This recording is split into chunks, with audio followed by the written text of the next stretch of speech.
por la eternidad.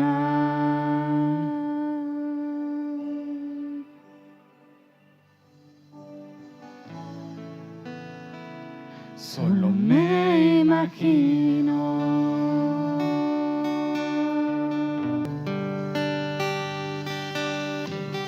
No sabemos realmente cuál será nuestra reacción en aquel día.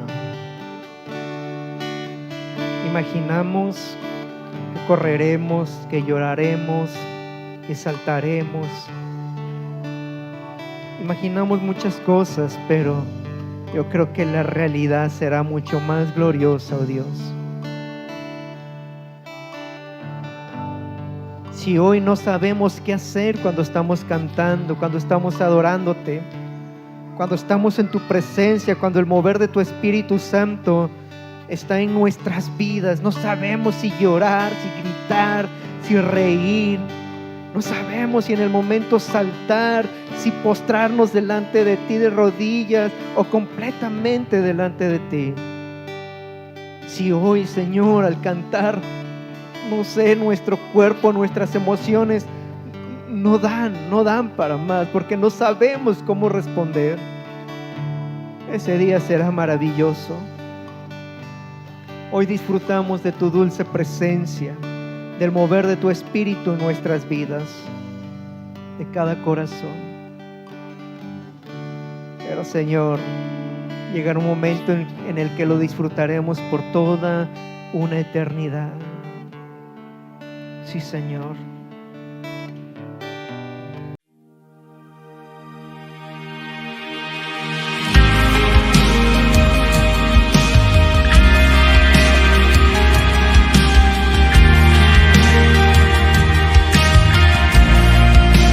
Santo no nos toca, no nos da entendimiento, saldremos más vacíos tal vez de lo que entramos. Y no queremos salir así. Queremos salir renovados, Señor, por el poder de tu palabra y de tu Espíritu Santo. Toma mi vida, mi Dios, para hablar tu palabra, para poder explicarla. Hay cosas que tal vez no sabré explicar, no tendré las palabras. Toma mi vida, toma mi boca, Señor, y tú di las palabras. Que tu Espíritu Santo, mi Dios, pueda darme esa facilidad de explicar para que podamos entender tu palabra. Que sea lo más fiel a lo que tú quieres hablarnos el día de hoy. Padre, tómanos en tus manos. Estamos aquí delante de ti, oh Dios. Gracias por tu bendición.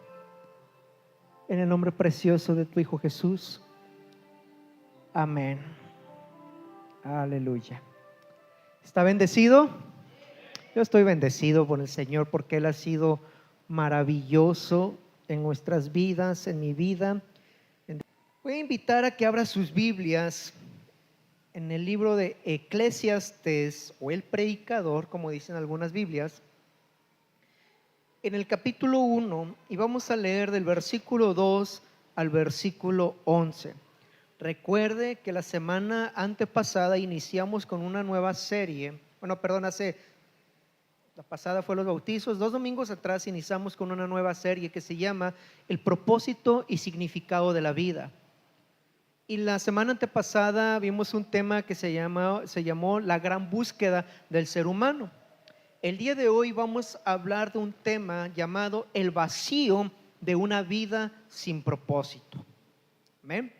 El vacío de una vida sin propósito. Eclesiastés capítulo 1, versículo 2 al 11, ¿lo tenemos? Dice así la palabra del Señor: vanidad de vanidades, dijo el predicador, vanidad de vanidades, todo es vanidad. ¿Qué provecho tiene el hombre de todo su trabajo con que se afana debajo del sol? Generación va y generación viene, mas la tierra siempre permanece. Sale el sol y se pone el sol, y se apresura a volver al lugar de donde se levanta. El viento tira hacia el sur y rodea al norte, va girando de continuo, y a sus giros vuelve el viento de nuevo. Los ríos todos van al mar y el mar no se llena. Al lugar de donde los ríos vinieron, allí vuelven para correr de nuevo. Todas las cosas son fatigosas, más de lo que el hombre puede expresar. Nunca se sacia el ojo de ver, ni el oído de oír. ¿Qué es lo que fue? Lo mismo que será. ¿Qué es lo que ha sido hecho? ¿Qué es lo mismo qué es lo mismo que ha sido hecho, lo mismo que se hará, y nada hay nuevo debajo del sol? ¿Hay algo de que se pueda decir, he aquí, esto es nuevo? Ya fue en los siglos que nos han precedido. No hay memoria de lo que precedió, ni tampoco de lo que sucederá habrá memoria en los que serán después.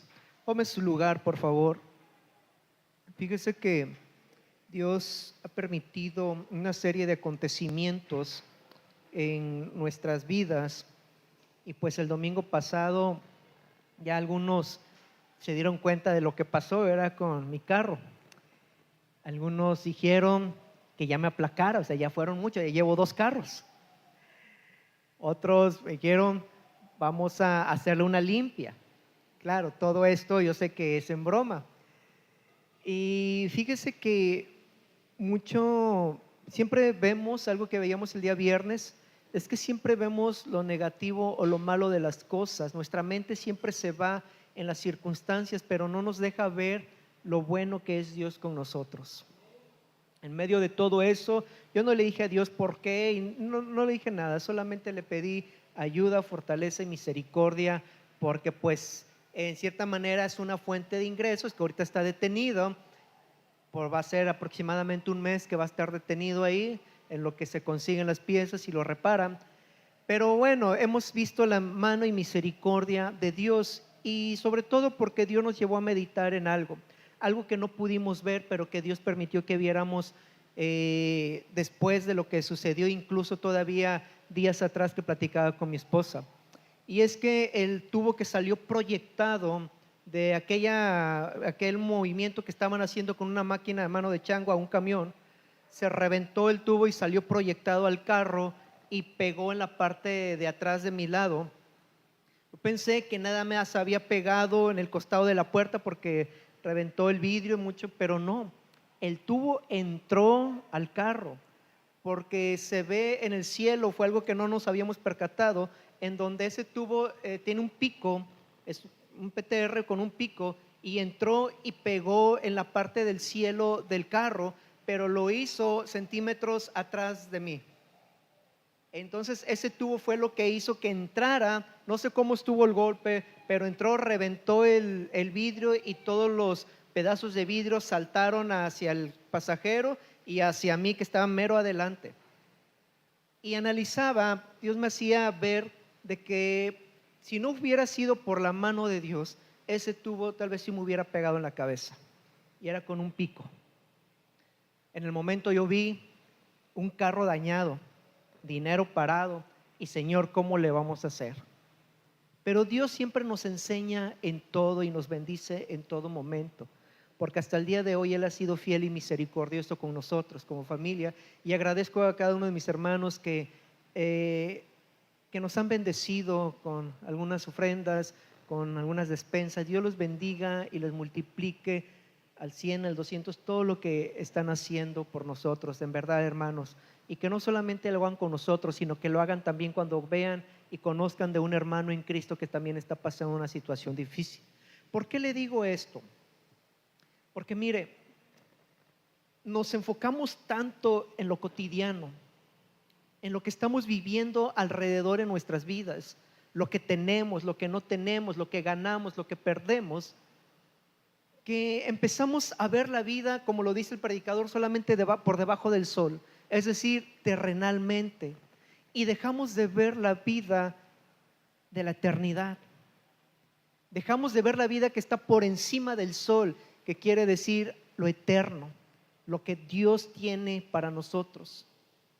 Esta serie que nos habla el propósito y significado de la vida tiene que ver con ese significado y ese propósito que se pierde cuando nuestra mirada solamente está puesta en lo material, no necesariamente malo, en la salud, no necesariamente mala, en la familia, no necesariamente malo, no, pero que nos enfoca a todo eso y pensamos que el propósito y significado de la vida está en lo que tenemos, en lo que ganamos, y que se pierde cuando vaya la redundancia, ya me corrigieron eso, redundancia, que se enfoca en lo que perdemos y no en lo que Dios nos ha dado por la eternidad. Y de eso tiene que ver esta serie. Yo le había dicho al Señor y le dije en estos días, ayúdame a poder ver la vida por encima del sol, porque la vemos o la he visto por debajo del sol en donde perdí algo. Pero ayúdame a ver la vida por encima del sol, porque eso me va a dar seguridad, me va a dar esperanza, me va a dar perseverancia, me va a dar firmeza, sobre todo me va a dar fe en seguir adelante hasta llegar a la meta. Y ese es mi deseo para cada uno de ustedes.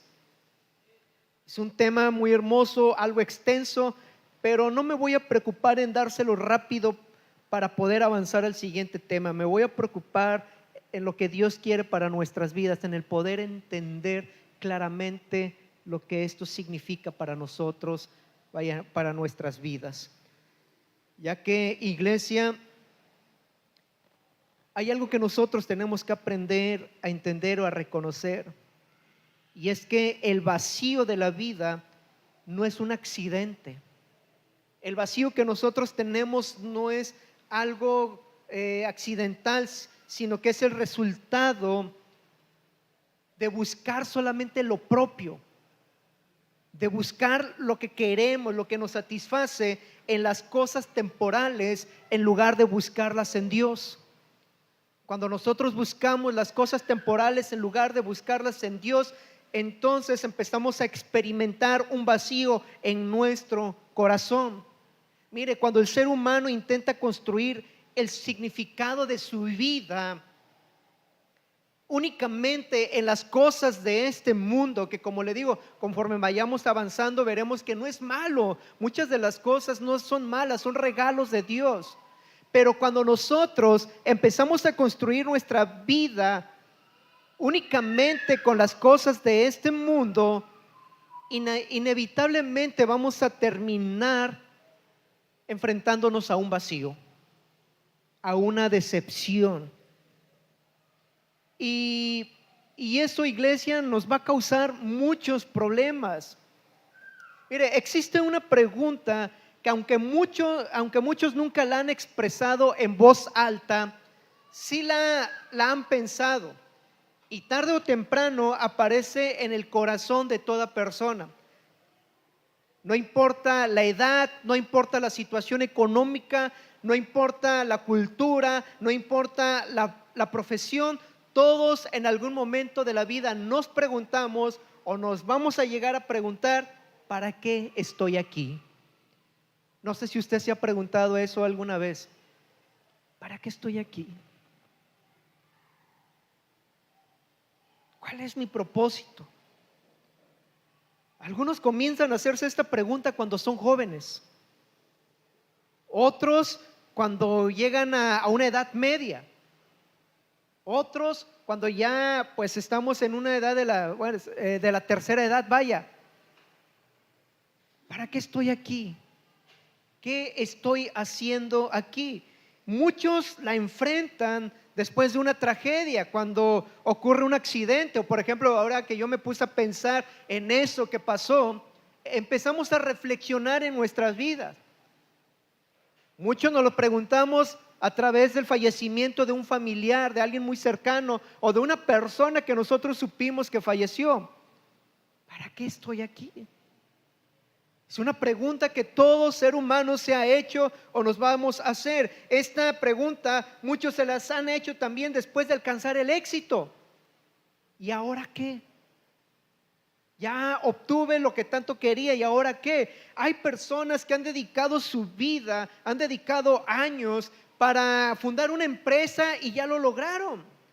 Y cuando por fin alcanzaron el éxito de fundar una empresa y esa empresa tiene éxito, un éxito económico, descubren que el dinero y que el éxito no no les quitó esa inquietud en su interior de qué estoy haciendo aquí. Otras personas dicen o piensan que los hijos van a llenar el vacío que hay en su interior. Otros que viajar tal vez nos dé esa satisfacción y esa tranquilidad que necesitamos. Otros dirán, a lo mejor cuando me case ya podré terminar con este vacío que hay en mi interior. Algunos imaginaron o imaginan que una casa más grande, un carro más nuevo, una nueva profesión, un nuevo trabajo, una cuenta bancaria más grande va a traer la felicidad que siempre he buscado o hemos buscado. Pero una y otra vez la historia se repite, porque mire, el éxito llega, la meta llega, pero ¿sabe qué ocurre? Que la emoción pasa. Ok, ya lo obtuviste, ¿y ahora? Se pierde la emoción, se pasa la emoción, se pierde la felicidad en ese momento, y lo que llega a permanecer no es la satisfacción, sino el vacío. Nuestra generación, iglesia, es la que posee más recursos que ninguna otra generación en la historia. Nunca había existido tanta información disponible, nunca había tantas posibilidades de crecimiento, de entretenimiento, nunca fue tan fácil viajar, nunca fue tan sencillo comunicarse. ¿Se da cuenta de eso? Antes era a través de correo, pero más antes de telegramas. Hoy tan solamente basta con abrir una aplicación, poner videollamada y ya ve a su familia cara a cara. Tal vez no físicamente, pero sí digitalmente. Hoy toma el teléfono, toma el celular, marca al número y ya lo está escuchando. No es como antes, que tenían que esperar cierto tiempo para poder ver a la persona y poder escuchar su voz. Claro que no hay como estar presentemente, físicamente ahí, pero a veces es imposible, y entonces la tecnología nos ha ayudado a poder tener esa manera de comunicarnos. Sin embargo, déjame decirle que las estadísticas muestran un aumento alarmante de ansiedad, de depresión, de adicciones, de suicidio y de desesperanza. Y esto es algo que está ocurriendo alrededor del mundo, no es algo que ocurre solamente en un lugar. Alrededor del mundo están ocurriendo todas estas cosas. Vivimos en la generación más conectada digitalmente y al mismo tiempo una de las más desconectadas espiritualmente. El problema siempre ha sido la falta de propósito y no la falta de cosas, porque hoy es fácil poder adquirir. Hoy es fácil. Que implica esfuerzo, que implica trabajo, sí, pero es fácil.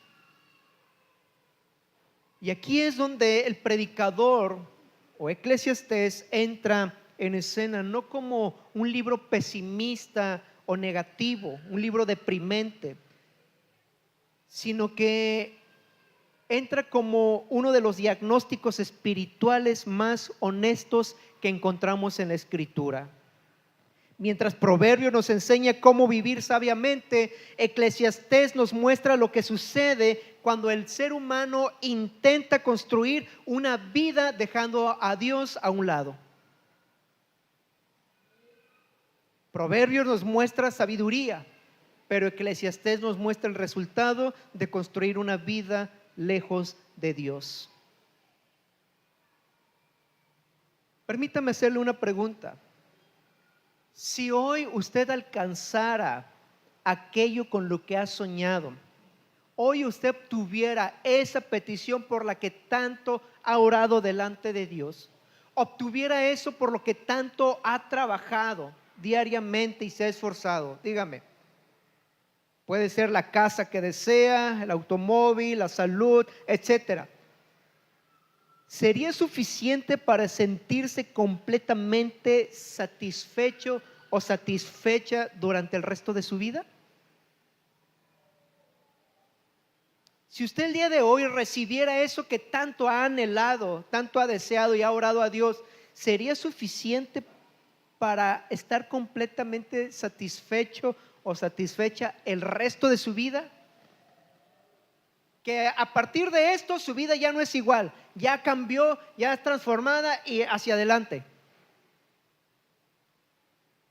La mayoría respondería no, otros responderían sí, pero la historia de Salomón responde otra cosa. ¿Y sabe cuál es la respuesta? Un no. Y eso hace que este libro sea muy incómodo, porque desarma una de las mentiras más grandes del corazón humano. ¿Cuál es esa? Cuando consiga aquello que tanto deseo, entonces seré completamente feliz. Eso es lo que está haciendo este libro. Por eso es un libro incómodo, porque desarma esa mentira. Cuando consiga, seré completamente feliz. En el versículo 1 nos dice palabras del predicador, hijo de David, rey en Jerusalén. No se presenta como un filósofo solamente, se presenta como alguien importante. Habla como alguien que ha vivido lo suficiente para enseñar desde la experiencia.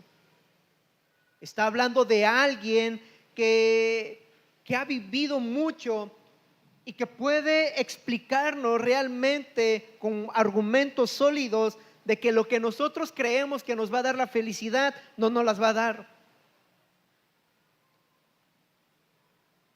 Este hombre ya no habla como el joven rey que pidió sabiduría, lo recuerda, cuando Dios le dijo pídeme. ¿Qué le pidió él? Sabiduría. Ya no está hablando como ese joven rey. Ahora está hablando como un anciano que ha recorrido todos los caminos que el mundo ofrece. Vean esto. Un anciano que ha recorrido los caminos que el mundo ofrece y que ahora mira hacia atrás con una sinceridad impresionante. Cada página del libro de Eclesiastés, que lo invito a que lo estudie en su casa también, no solamente lo escuche aquí cuando se está predicando, enseñando, no, estúdielo en su casa. Cada página transmite la voz de alguien que dice, yo ya fui por ese camino. Es como cuando los padres les decimos a los hijos, les dicen, hijo, hija, cuando tú vienes, yo ya fui, ya voy, ya regresé, o no sé cómo termine. Como diciéndole, lo que tú estás pensando, hijo, yo ya sé el resultado. ¿Por qué? Por la experiencia, porque ya se recorrió un camino que de joven se ignora y que se aferra a él. Y nosotros, vamos a decirlo así, somos esos jóvenes espirituales que queremos recorrer un camino según nuestra propia sabiduría, pero que Dios ahora a través de su palabra nos va a responder y nos va a decir que no es así, que no es como nosotros creemos. Después de que se nos presenta el versículo 1 a Salomón, el predicador, después de que se nos presenta el propósito del libro, Salomón no pierde el tiempo con rodeos. No comienza con una historia inspiradora, no comienza o no intenta levantar el ánimo a todos los oyentes, no empieza a hablar de esperanza. Su primera declaración, déjame decirlo así, lo leí, me gustó esa parte, es un golpe directo al corazón. Su primera declaración. ¿Cuál es su primera declaración? Vanidad de vanidades, dijo el predicador.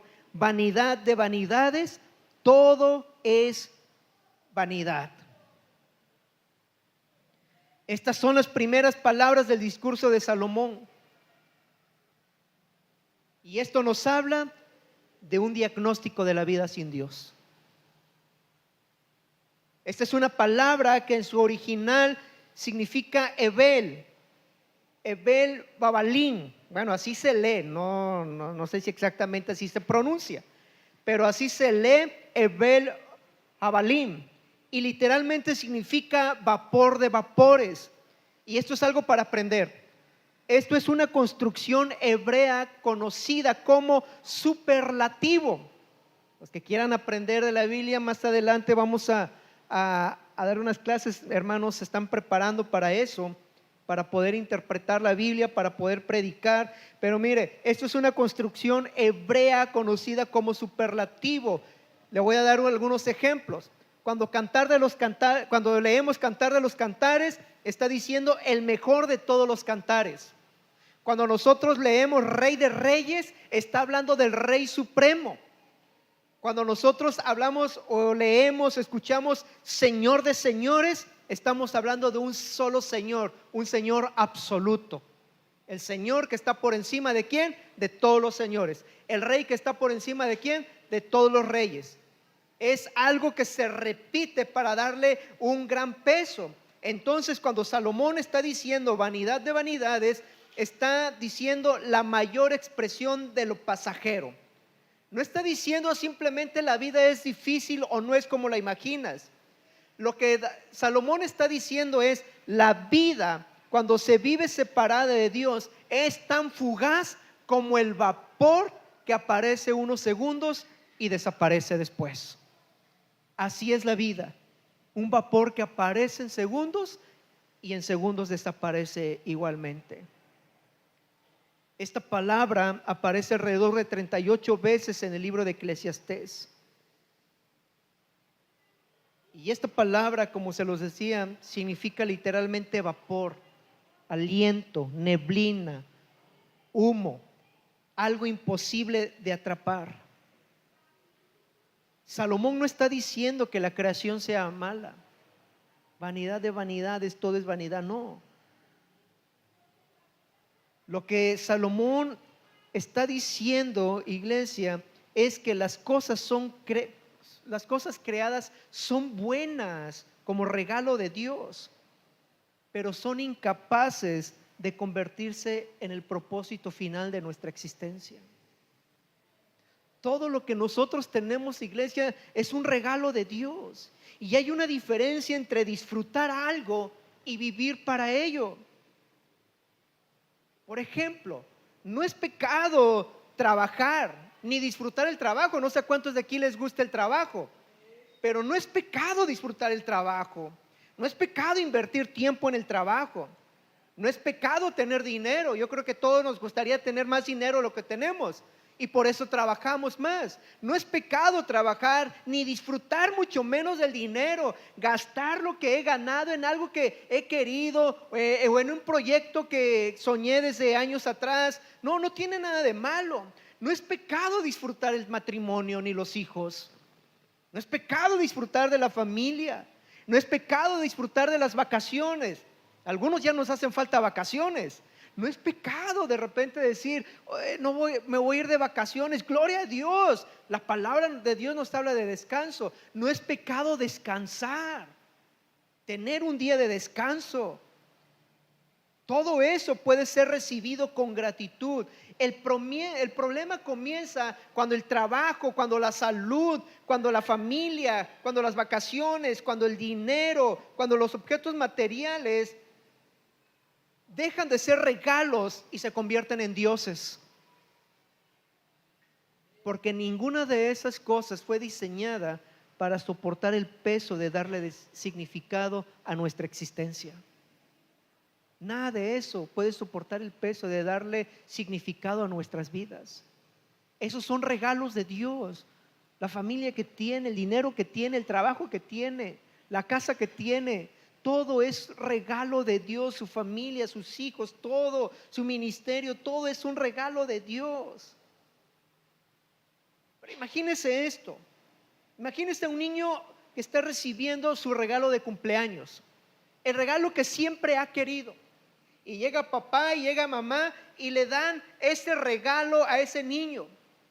Y el niño lo recibe y se lo agradece a papá o a mamá, a sus papás, se lo agradece y empieza a disfrutar ese regalo. Pero llega el momento en el que deja de mirar a quien se lo regaló y agradecerle y pone su mirada y su amor en el regalo más que en su padre. Que lo cuide más que a su padre o a su madre, que lo valore más que a su padre o a su madre. Imagínense eso. Eso es exactamente lo que pasa con nosotros y eso es exactamente lo que hace el pecado. Nos lleva a enamorarnos de los regalos de Dios, que olvidamos que Dios fue quien nos dio la salud, que Dios es quien nos da el trabajo, que Dios es quien nos da la vida, que Dios es quien nos da los hijos, que Dios es quien nos da los talentos y las capacidades que tenemos. Dejamos de ver al Creador, al Dador, y nos enfocamos en el regalo. Y eso es lo que muchos buscan. Buscan al Creador, buscan al Dador. Buscan los regalos, buscan lo que dio, pero no al Dador. Muchos vienen a Dios solamente para pedirle, para que les den lo que tanto necesitan, y después de que se les fue dado le dicen gracias Dios y se van. Porque realmente lo que aman es el regalo y no a quien se los dio. Cuando convertimos los regalos en un propósito, mire lo que usted tiene, esto que usted tiene el día de hoy es un regalo de Dios y una bendición de Dios, preciosa. Sea poco o mucho, es una bendición. La vida que usted tiene es una bendición de Dios. No como quisiéramos, ¿verdad? Por ejemplo, yo las rodillas ya no me dan. Algunos tenemos limitaciones, algunos más limitaciones, pero bendito Dios que todavía Él nos ha dado vida. Y le damos gracias a Dios por ello. El problema, iglesia, es que cuando convertimos esos regalos en dioses, terminamos decepcionándonos. Porque ningún regalo puede reemplazar al dador de esos regalos, que es nuestro Dios. ¿Y sabe cuál es la prueba de que nos decepcionamos y que la prueba de esa decepción, ¿sabe cuál es? Que nos duele lo que perdemos. Y no está mal que nos duela. El problema es que nos hundimos cuando perdemos algo, cuando no tenemos algo. Esa es la prueba de que lo que teníamos lo convertimos en un Dios y no se quedó como un regalo que Dios nos dio. ¿Qué ocupa el primer lugar en nuestro corazón, iglesia? ¿Qué es aquello que si lo perdiera hoy o mañana, sentiría que mi vida ya no tiene sentido? ¿Qué es aquello que le produce miedo, temor a perderlo el día de hoy o el día de mañana? ¿Será el trabajo, el negocio, un carro, el matrimonio, los hijos, el ministerio? El problema no son las cosas. El problema nunca van a ser las cosas. El problema es el lugar que ocupan en nuestro corazón. Mire, el dinero es un excelente siervo. Escuche esto, excelente siervo el dinero, pero es un pésimo señor. El trabajo es una bendición enorme. Sí, aunque no nos guste trabajar y nos levantemos con pesadez para ir a trabajar, es una bendición de Dios el trabajo. Pero es un amo cruel cuando vivimos únicamente para trabajar. Trabajamos para tener dinero y al final el dinero es un pésimo señor y el trabajo es un amo cruel. La familia es un regalo, pero no puede convertirse en el propósito de nuestra vida. No puede ser. Solo Dios puede ocupar ese lugar. En el versículo 3 nos lanza una pregunta que descubre el corazón del ser humano. ¿Qué provecho tiene el hombre de todo su trabajo con que se afana debajo del sol? Y esta pregunta, este versículo, contiene la pregunta que gobierna todo el libro. En realidad, Eclesiastés está girando alrededor de una sola pregunta, no alrededor de la vanidad, no alrededor del sufrimiento, ni siquiera del trabajo. Todo gira alrededor de esta pregunta: ¿qué provecho? Esta palabra no significa simplemente ganancia. lo que significa es lo que queda al final. ¿Qué provecho? Significa lo que queda al final. Y es una palabra utilizada en el mundo comercial. Estudiando esto en su contexto, esta palabra habla de un excedente, del beneficio real. Esta palabra habla de después de pagar todos los gastos, ¿qué quedó? ¿Cuánto quedó? O sea, ya pagamos todo, ya hicimos cuentas, ok, ¿qué pagaste? Esto y esto, los recibos, las medicinas, etcétera, etcétera. ¿Qué quedó? Salomón toma ese lenguaje económico y lo lleva al terreno espiritual, y la pregunta es esta: después de vivir toda una vida haciendo lo que más te gusta hacer, satisfaciéndote en todo lo que tú has querido y no necesariamente malo, trabajo, familia, etcétera, eso, después de haber vivido toda una vida, ¿qué queda realmente? ¿Trabajaste 40 años? ¿Trabajaste 20 años en una empresa y luego qué queda? Le diste tu vida, tu tiempo, sacrificaste a tu familia, pasaste más tiempo con tus compañeros y jefes que con tu esposa y tus hijos, o tu esposo y tus hijos, cuando la mujer trabaja. ¿Qué queda? Tu salud se fue en el trabajo, tanto que hoy no puedes disfrutarla con tu familia. Ganaste y ganaste y ganaste para sobrevivir, para pagar, pero ahora, ¿qué? Compraste una casa y te esmeraste, no tiene nada de malo, pero entregaste todo tu tiempo, toda tu vida, dejaste de servir al Señor, dejaste de congregarte porque necesitabas trabajar más para comprarte una casa, o comprarte un carro nuevo o un carro mucho mejor para irte de vacaciones. ¿Y ahora qué? Ya fuiste 3 días, no son malas las vacaciones, aclaro. Ya fuiste, ya regresaste, ¿y ahora qué? ¿Sabe cuál es el problema de las vacaciones? No es tanto descansar o pasar un tiempo relajado. El problema de las vacaciones a veces es querer escapar de los problemas que hay en casa o que hay ahorita. Ya quiero irme de vacaciones y no pensar en nada. Ya quiero alejarme. ¿Sabe por qué es un problema? Porque terminan sus vacaciones y regresa ¿a qué? A lo mismo o peor. ¿Qué quedó después de eso? ¿Qué quedó? Nada. Todos esos logros pueden tener un valor temporal, pero la palabra de Dios a través de Salomón nos obliga a pensar en un balance final de la existencia. No preguntarnos cuánto acumulamos, sino qué permanece cuando la vida termina. ¿Qué permanece? Ahora, tampoco se trata de decir, bueno, pues si es cierto, entonces ¿para qué trabajo? Entonces ¿para qué esto? ¿Para qué invierto? No, tampoco se trata, como niños chiquitos, de irnos al otro extremo. Se trata de qué? De un balance que debemos de tener. Se trata de una vida ordenada.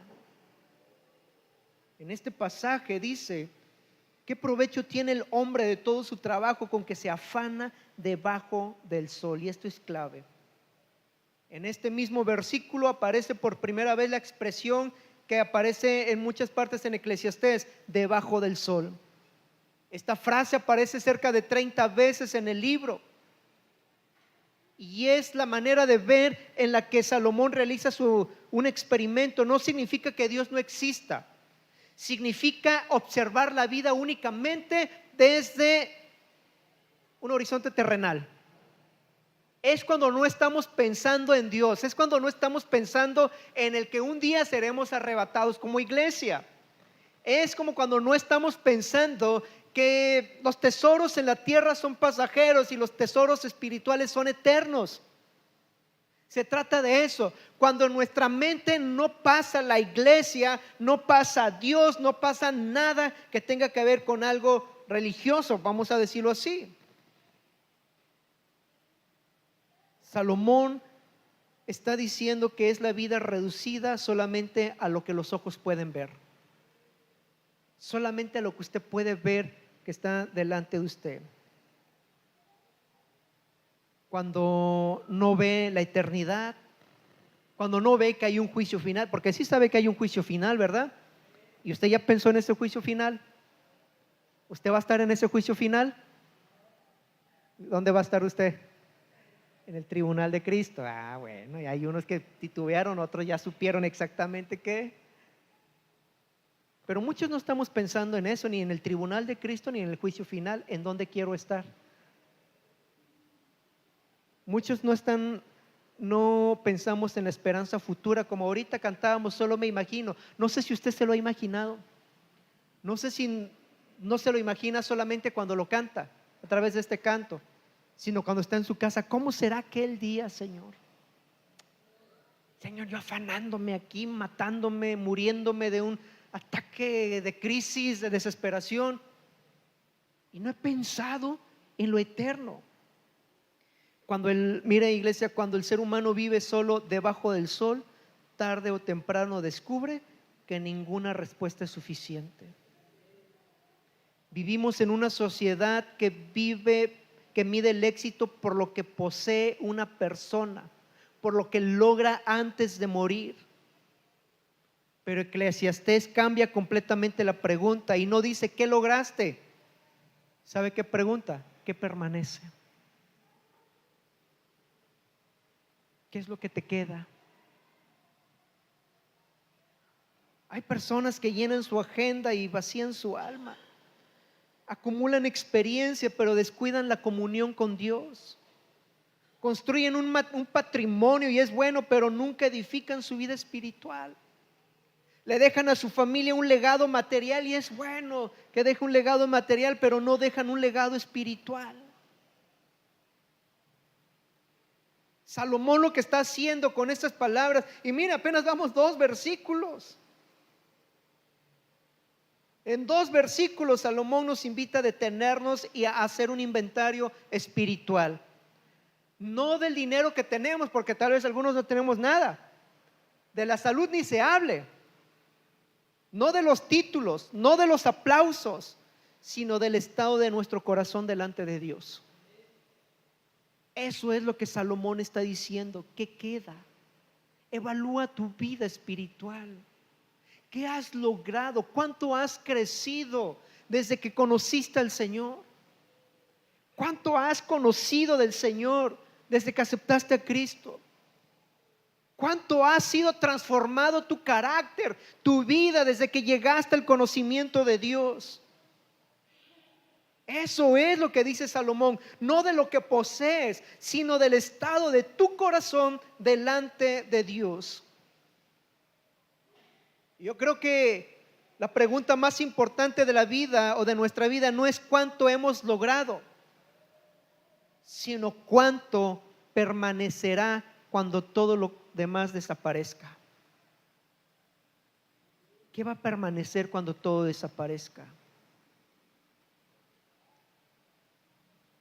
Hasta este momento, Salomón ha hecho 2 declaraciones extraordinarias. La primera fue el diagnóstico. Y me voy a ir con esta parte. Siguiente domingo continuaremos con la siguiente parte. Pero quiero que podamos entender esto. La primera fue el diagnóstico, vanidad de vanidades. Habla de un vacío. La vida es como neblina. Un momento sale y en otro ¿qué? Desaparece. ¿Para qué estoy aquí?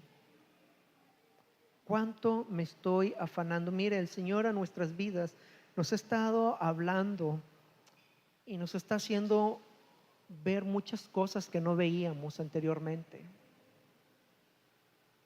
Pero en muchas de esas cosas en su proceso, no de ahorita, sino de tiempo atrás, ha sido el ¿y ahora qué? Te esforzaste por años para poder lograr, para tener un logro, vaya. ¿Lo lograste? Sí. ¿Y ahora qué? Puede ser en tu trabajo, en tu casa, en tu escuela, incluso dentro de la iglesia. Ok, ya lograste ese servicio, ese ministerio al Señor. ¿Y ahora qué? La segunda fue la pregunta: ¿qué provecho tiene el hombre? Es decir, ¿qué queda? Ahora comienza a demostrar por qué llegó a esta conclusión. Y sorprendentemente no comienza observando a las personas. Después del versículo 2 y 3, empieza Salomón a hablar de la creación, de la naturaleza. ¿Por qué? Porque quiere enseñarnos una verdad que pocas veces pensamos. Y con esto termino. Toda la creación cumple exactamente el propósito para el cual Dios la diseñó. Léalo en su casa, léalo en las diferentes versiones, adelántese a lo que Dios nos va a hablar la próxima semana, porque yo sé que en el momento que lo lea, Dios le va a estar hablando a su vida también. Pero fíjese, la creación cumple exactamente el propósito para el cual fue diseñada. No se queja, no quiere ocupar otro lugar, no dice por qué, no. Solamente el hombre es el único que deja de vivir el propósito para el cual fue diseñado cuando decide vivir lejos de Dios.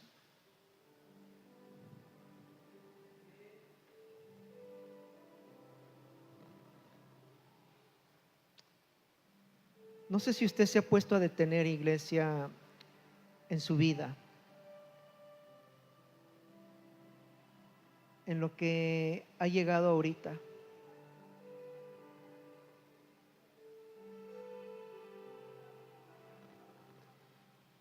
No sé si usted se ha detenido a pensar qué ha hecho con su vida,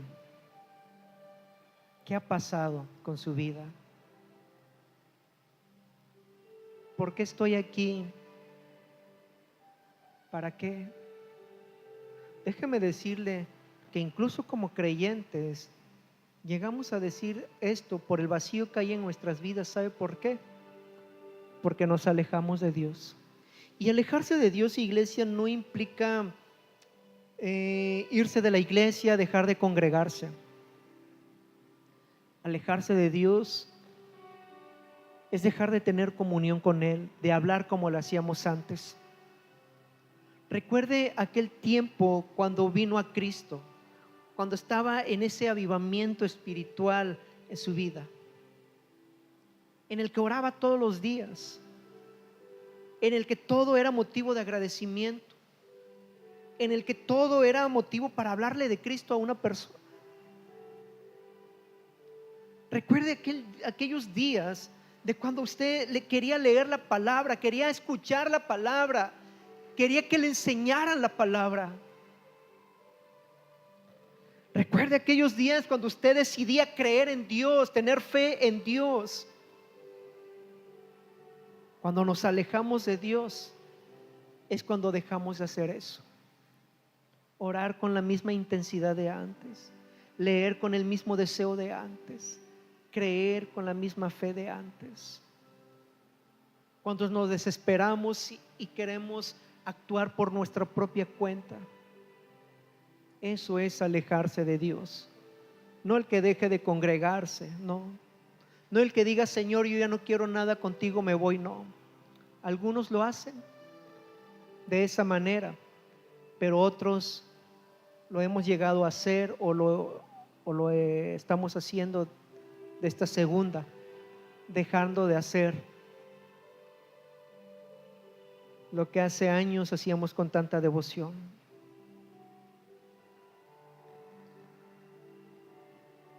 Ahora, ¿qué queda?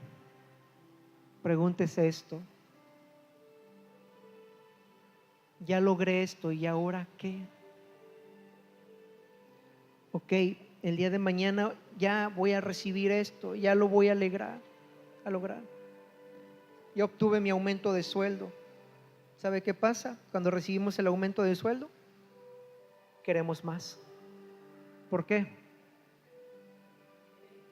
Porque quiero más dinero. porque me di cuenta que, híjoles, esto no satisfizo, lo que yo necesitaba. Bueno, ya me casé. No se trata de vuelvo a casar, no. Bueno, algunos sí quieren volverse a casar porque ya no les gustó el cocodrilo o la amada esposa, ¿verdad? Y ahora que ya me casé, pensé que iba a ser diferente y me di cuenta que no es así. Ya conseguí el ascenso. Pues pobre, más problemas con ese ascenso en el trabajo tal vez. Ya conseguí trabajo, ya me conseguí graduar. ¿Y ahora qué? ¿Qué provecho tiene? ¿Sabe? Cuando estamos alejados de Dios, nada, absolutamente nada tiene provecho.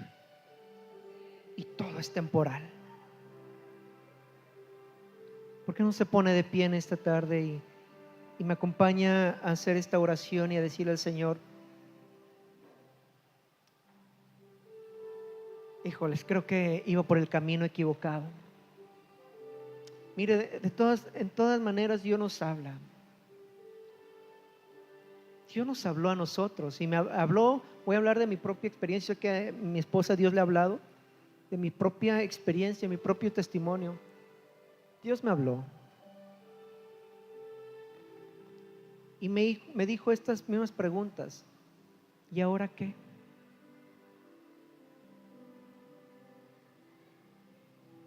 ¿Ya lo lograste?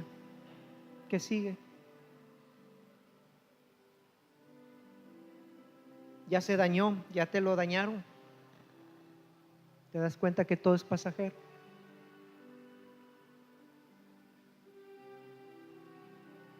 Pero ¿sabe quién permanece siempre? Dios. Porque en todo esto, ¿sabe a quién es el único que he visto que ha extendido su mano para tener cuidado de nosotros y para bendecirnos? Dios, a través de sus hijos. Y de lo que empezó como ¿cómo? Terminó como: gracias, Padre, porque tú eres fiel y bondadoso. Vamos a recapacitar en esta hora y decirle al Señor: perdóname. Perdóname por si he vuelto dioses los regalos que tú me has dado. Perdóname por si me he enfocado solamente en perseguir lo que está debajo del sol y no lo que está encima de él. Porque hoy se me ha hecho una pregunta: ¿qué queda de todo lo que he trabajado y desgastado? Bendito Padre,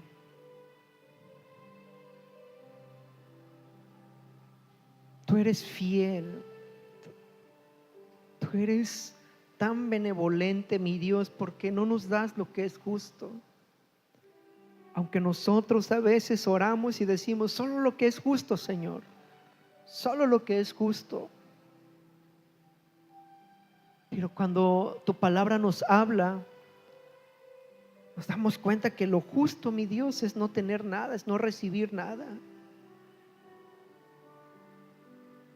Porque de una u otra manera nos estamos alejando de ti. Hoy hemos aprendido que hay un gran vacío, mi Dios, en nuestro corazón. Un gran vacío que el ser humano ha experimentado desde la caída de Adán.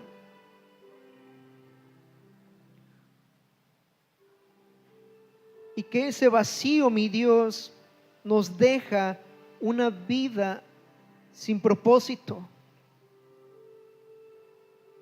Y aunque pudiésemos pensar o ver el día de hoy que fue una palabra pesimista o que Salomón fue muy pesimista, la verdad es que él descubrió el corazón del ser humano. y nos dijo una verdad tan real, tan incómoda, y nos hizo una pregunta tan incómoda, tan confrontante, que nos lleva a recapacitar acerca del rumbo de nuestra vida como creyentes. Porque aún como creyentes, mi Dios, decimos estar confiando en ti, pero realmente nos damos cuenta que no es así cuando perdemos el trabajo. Decimos que tú eres el todo para nosotros, pero no se vuelve así cuando sufrimos la pérdida de un familiar, de un amigo. Decimos que seremos leales y fieles a ti, pero no es así cuando nos traicionan y al primero que le damos la espalda es a ti. Hoy, Señor, nosotros pudiésemos decir: Señor, tú me has dado, tú me has bendecido y estoy seguro en ti. Pero Padre, la verdad de nuestro corazón saldrá a relucir cuando perdamos alguna de esas cosas que valoramos tanto. Ayúdanos a entender que todo es vanidad de vanidades, que nada queda, que nada queda para siempre, nada es eterno. La economía es pasajera, el trabajo es pasajero, hoy estoy, mañana me corren o ya no hay. Los logros son pasajeros, hoy ya lo logré y necesito otro más grande para sentirme satisfecho. La familia incluso es pasajera, tenemos un tiempo de vida. Los amigos son pasajeros, hoy son fieles, mañana son infieles. La salud es pasajera, Señor. La vida es pasajera. Padre, ayúdanos a darles el valor que deben de tener, el valor que merecen.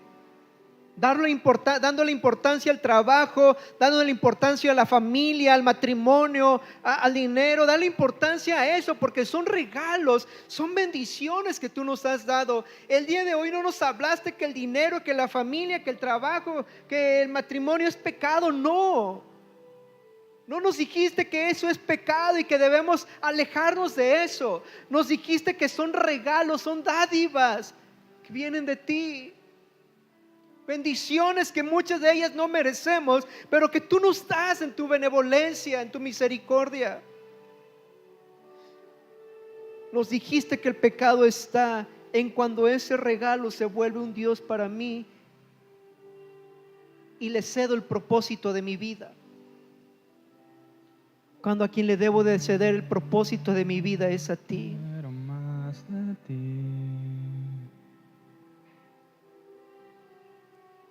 Cuando, Señor, Y habitar en tú debes ser el todo para presencia. nosotros. Y yo sé que muchos estamos siendo probados en eso. Menguar Y que otros serán para probados en que eso también. crezcas tú. A los que están en este proceso, fortaléceles la fe. Más como tú. Dales un entendimiento claro y una humildad de reconocer de que sí, Señor, mi Dios era esto, era el otro. Porque hoy que no lo tengo, me he ido para abajo o me estoy deprimiendo. A los que están en el proceso, mi Dios, afírmales la fe. Auméntales la fe para que esa fe pueda vencer el temor de lo que va a suceder el día de mañana. Ayúdalos a crecer, ayúdalos a madurar y a encontrar el verdadero propósito de sus vidas, que eres tú. Y a mis hermanos que van a entrar en este proceso, porque tú nos llevas a un proceso a todos, aunque no querramos o nos dé temor. Te ruego, Señor, que tú los sostengas, así como le dijiste a Pedro. Cuando Pedro dijo: no, Señor, no te voy a negar. Cuando los discípulos dijeron: no te voy a negar. Tú miraste a Pedro y le dijiste: Pedro, Satanás te ha pedido para zarandearte.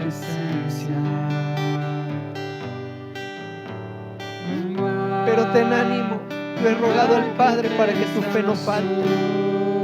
Y una vez que hayas sido levantado, vas a restaurar a tus hermanos, los vas a ayudar. De la misma manera no podemos quedar exentos de la prueba. No podemos, Señor, evadir las circunstancias difíciles.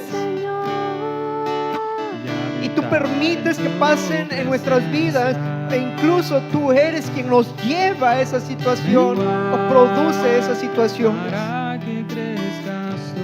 Pero lo maravilloso de todo eso, mi Dios, es que tú nos dices, no están solos. Porque cuando pases por las aguas, cuando pases por el fuego, yo estaré contigo. En todo ese proceso yo estaré contigo. Solamente vuélvete a mí y mírame como el propósito más grande de tu vida. Que así sea, mi Dios. Que así sea, Señor, en tu iglesia. Ayúdanos a ver la vida por encima del sol, ver la vida de la eternidad, como dijo nuestro Señor Jesús, y ser obediente a lo que dijo nuestro Señor Jesús. Más buscad primeramente el reino de Dios y su justicia, y todo lo demás vendrá por añadidura. Que dejemos de buscar primero lo que está debajo del sol y que busquemos lo que está encima del sol, el reino de Dios, una vida íntegra para tu gloria. Y entonces todo lo demás que está debajo del sol vendrá por añadidura. Sí, Señor, todo cuanto tengo es tuyo. Yo quiero menguar. Vamos a decírselo. Quebranta mi corazón, quebranta mi vida, entrego mi voluntad. Sí, Señor, no puedo seguir peleando contigo, no puedo, porque voy a perder. Mi derrota está asegurada. Mejor me rindo delante de ti. Me rindo delante de ti, Señor, y te digo una vez más: quebranta mi corazón, quebranta mi vida, te entrego mi voluntad a ti. Todo lo que soy, Señor, todo cuanto tengo es tuyo. Yo quiero menguar para que crezcas tú. Que así sea, mi Dios, en el nombre de Jesús. Yo quiero menguar.